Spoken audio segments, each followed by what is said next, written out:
In other lectures, we've talked about equilibrium price. That is the price that equates quantity demanded of a good and quantity supplied. Now in this lecture, we're not going to talk about equilibrium price. We're going to talk about a price ceiling. And what is a price ceiling? Well, first off, it's a government mandated maximum price. So this price is coming from government. It's not a price that emerges in the market. It comes from government. It comes from a legislature. It's a maximum price, and it's a maximum price above which legal trades cannot be made. So let's give an example. Let's suppose that the equilibrium price of a good is $10. That's our equilibrium, market determined equilibrium price. Government comes along and says, we believe that price is too high. We're going to set a maximum price of $8, and we're going to basically say that if anybody buys and sells this good at a price higher than $8, that's an illegal trade. Alright, so this becomes the $8, the price ceiling becomes the price that's set by government in the market.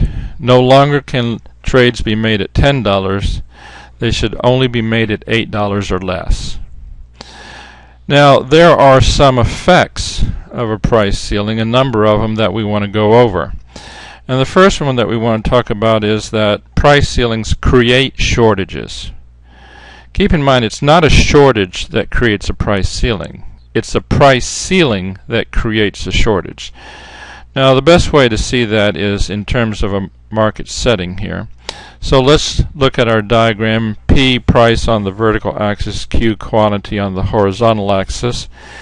And we have a downward sloping demand curve. Those are the buyers in our market. And an upward sloping supply curve. Those are our sellers.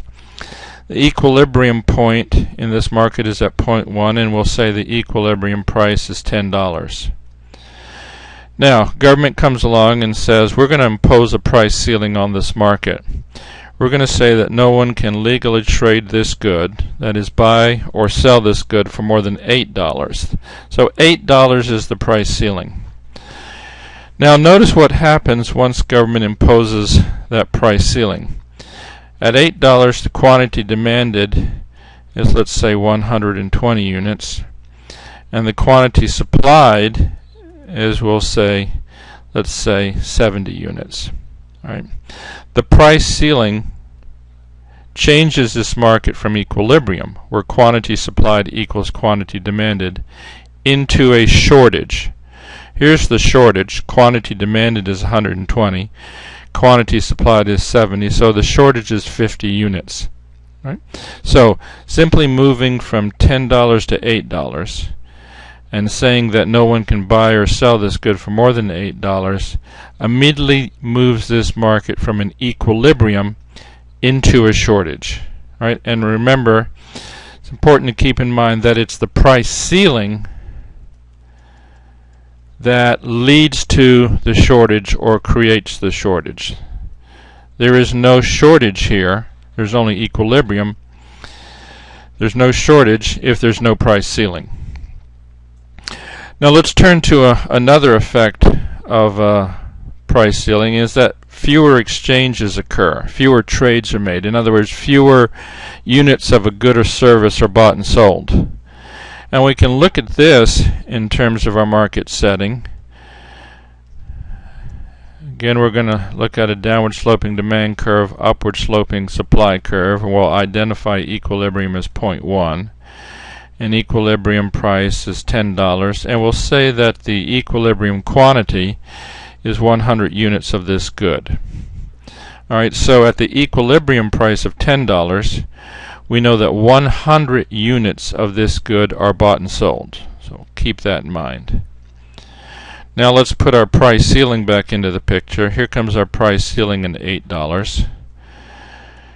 That changes quantity demanded from 100 to 120, let's say, and changes quantity supplied from 100 to, we'll say, 70. Right? Now you've got three numbers on that horizontal axis: 70, 100, and 120. What number of units are exchanged, traded, bought and sold at the price ceiling of $8? Is it 120? That is the quantity demanded. 100 or is it 70, the quantity supplied? Well, it's certainly not 100 because that's the quantity bought and sold at the equilibrium price. And it's not 120. That's just how many units buyers want to buy at $8. But sellers are the ones that are going to say this. They're going to say, it really doesn't matter to us what number you buyers want to buy, 120. What matters is how many units we want to sell. And what they want to sell, sellers want to sell, is 70 units. So at $8, there's only going to be 70 units bought and sold. So again, at the equilibrium price of $10, 100 units are bought and sold, but at the price ceiling of $8, only 70 units are bought and sold. That's why we say there are fewer exchanges, fewer units of this good bought and sold as a result of the price ceiling. Another effect is that a non-price rationing device is used. Price is a rationing device. But there are non-price rationing devices too.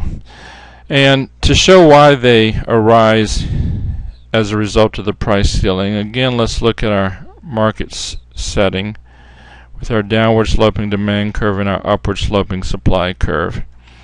We'll look at our equilibrium at 0.1, our equilibrium price of $10. Again, we'll impose our $8 price ceiling. And we'll say quantity demand is 120 units and quantity supplied is 70 units. Right? Now, if there's no price ceiling, the price in this market is going to rise to $10 and quantity supplied is going to be equal to quantity demanded. In other words, if this is a completely free market, the only rationing device that's going to be used is dollar price. And that dollar price is going to be $10. And at $10, quantity demanded is going to equal quantity supplied. Now, if there's a price ceiling, however, there's a shortage. And this shortage of 50 units comes about because the quantity demanded here for the good at $8 is greater than the quantity supplied at $8. Right? So suppliers are basically saying, we're going to sell 70 units of this good. Well, at what price are they going to sell 70 units? They're going to sell 70 units at $8. Problem is, buyers want to buy 120 units at $8. Right? So if you're one of these buyers and you want to buy some of these units and you know that there's only 70 that are going to be sold, but buyers want to buy 120, what's going to happen?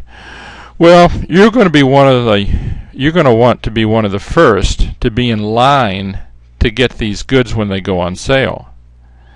In other words, the non-price rationing device used often as a result of a price ceiling is first come, first served, which generates lines of people. It generates lines of people. So it's as if the sellers are saying, all right, we're going to start selling this good on Tuesday morning at 7 a.m. And you realize that there are going to be more people there that want more units of this good than sellers are going to be willing to sell. So you might want to get there early in the morning. You might want to get there at 6. You might want to get there at 5. You don't do that with all goods. You don't line up to buy all goods because many goods that you buy are sold at equilibrium prices. This lining up, this first come, first served rationing device is really only principally used on a large scale when there are price ceilings. Right, so first come, first served, or a non-price rationing device of first come, first served is often the consequence of or an effect of a price ceiling. Another consequence or effect is buying and selling at a prohibited price. And we can see why this emerges by again looking at our diagram. So we've got our demand and supply and our equilibrium price of $10. And then we'll put in once again our $8 price ceiling.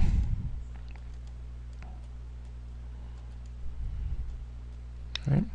Now, we've already talked about the shortage, and we've talked about first come, first served. Now, what may very well happen is that buyers, instead of lining up first come, first served to buy some of these 70 units, may offer sellers under the table payments.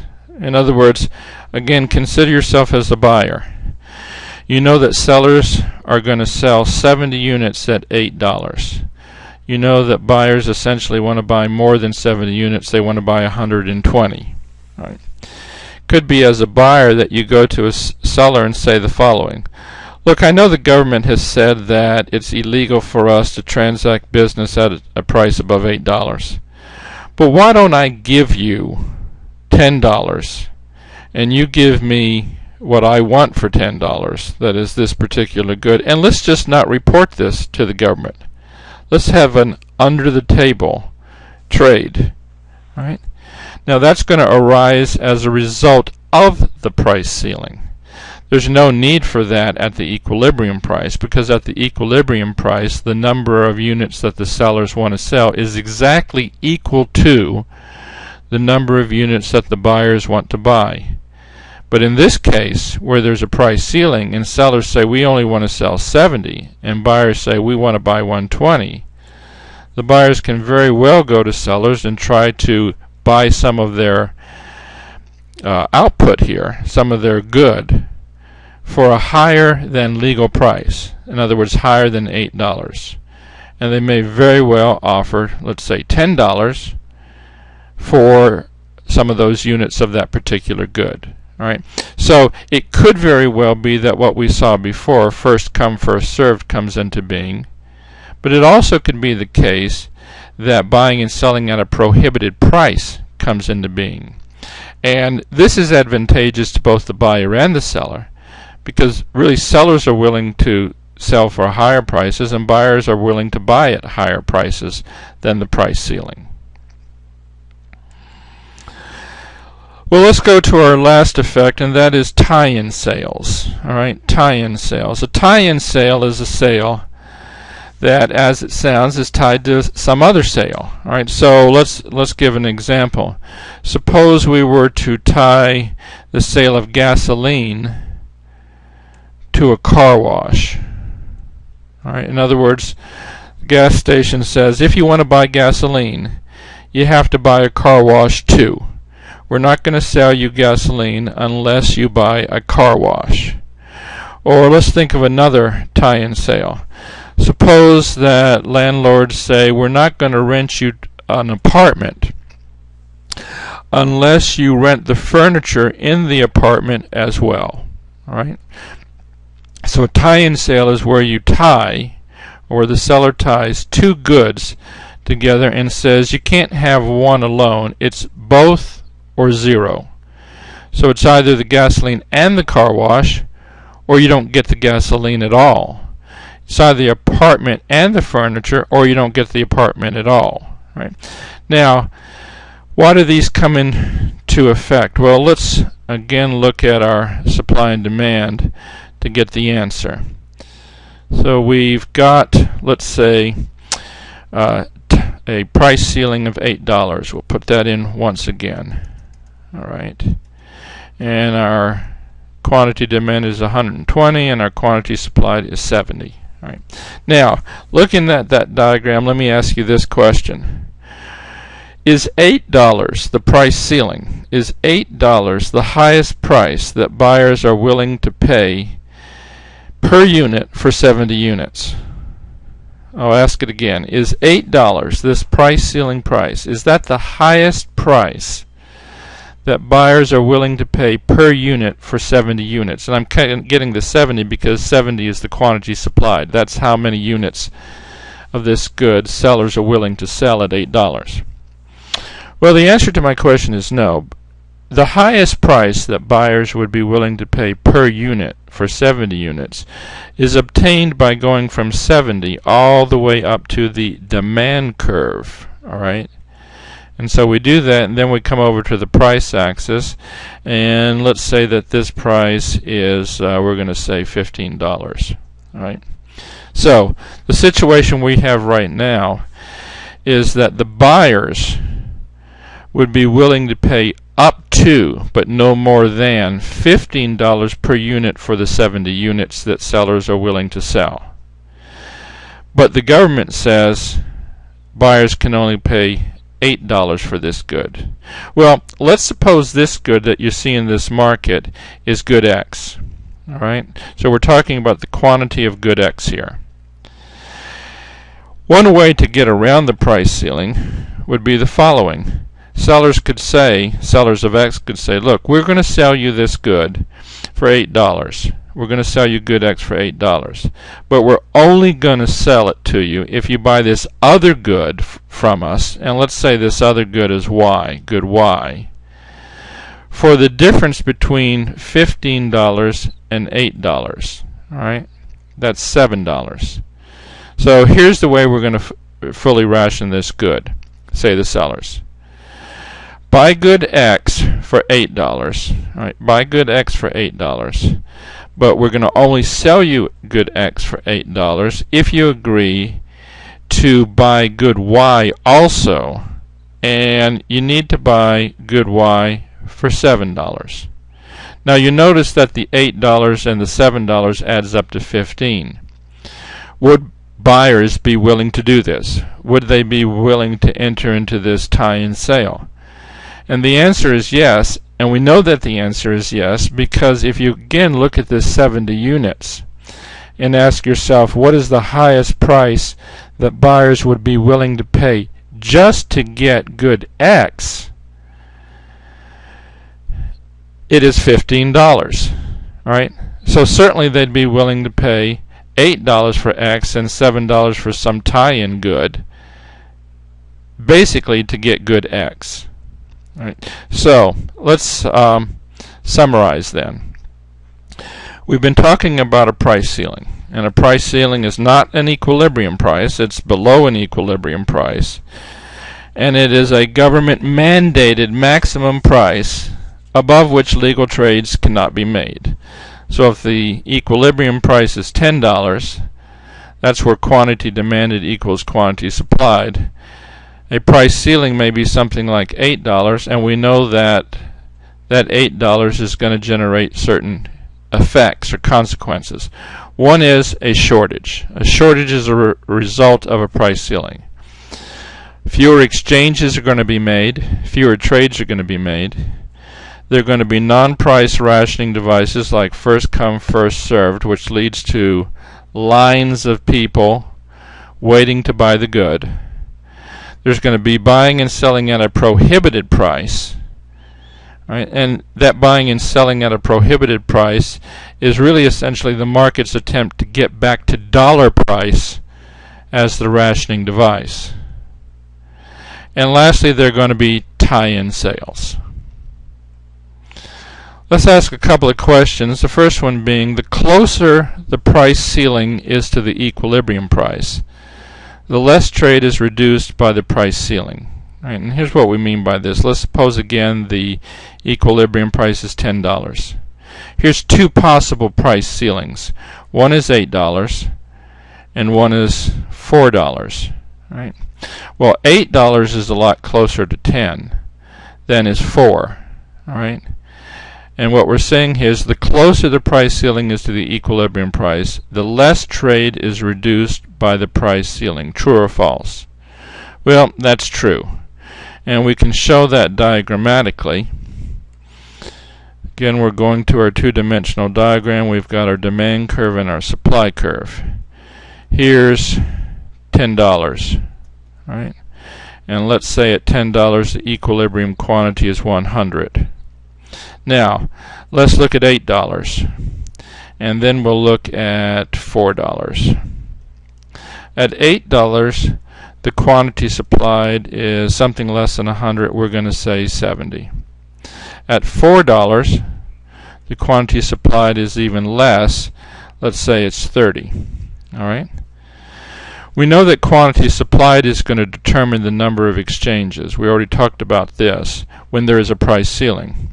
So at $10, the number of units exchanged is 100. at $8 price ceiling, the number of units exchanged falls to 70. So it falls from 100 to 70. But if the price ceiling is even lower at $4, then exchanges fall all the way from 100 to 30. Right? So let's go back to the question. The closer the price ceiling is to the equilibrium price, and $8 is closer to 10 than $4 is, the less trade is reduced by the price ceiling. True or false? And once again, true. Let's ask one more question. Consumers prefer lower to higher prices. So consumers would naturally prefer price ceilings to equilibrium prices. All right. Now, as a consumer, it's always better for you, all other things being equal, to pay lower prices than higher prices. So if I'm going to buy a book and the price is $20, I'd much rather pay $15. But if the price is $15, I'd much rather pay $10. So if you ask me as a consumer which is better for me, higher prices or lower prices, I'll say lower prices. But I really should add all other things being equal, because we know that price ceilings are lower prices than equilibrium prices, but we get some sort of nasty side effects as a result of price ceilings. And we can see that here in our diagram once more. Here's our equilibrium, market equilibrium price. 100 units of the good are bought and sold. Here's $8, and this is our price ceiling. All right, that's our price ceiling. And we get quantity demanded rising to 120 and quantity supplied, let's say, falling to 70. Now, if you just ask consumers point blank, which do you prefer, to pay $10 for a good or $8? I think all consumers are going to say I'd much rather pay $8. But I think what they're thinking there is that all other things are being equal at $8 as $10. What we've shown in this little lecture is that $10 comes with no shortages. It doesn't come in with any tie-in sales. It doesn't come with prohibited prices being offered and received. But price ceilings do. All right. So here's really the way to look at this. The way to look at this is to say, well, at $10, there are no effects of price ceilings, no shortages, no standing in line, no first come, first served, no paying prohibited prices that in many cases can be higher than the equilibrium prices. At $8, all that comes into being. So, what is the choice now? Is it between just $10 and $8, or is it between $10 and no shortages and $8 and shortages? Well, it's really between $10 and no shortages and $8 and shortages. It's also between $10 and not using first come, first served as a rationing device, which means standing in lines and in some sense wasting your time to buy goods and services, or using much more of your time than you would if you were in equilibrium. Right? So, consumers prefer lower to higher prices, so consumers would naturally prefer price ceilings to equilibrium prices. True or false? That's false. What consumers prefer, again, is lower to higher prices, all other things being equal or all other things being the same.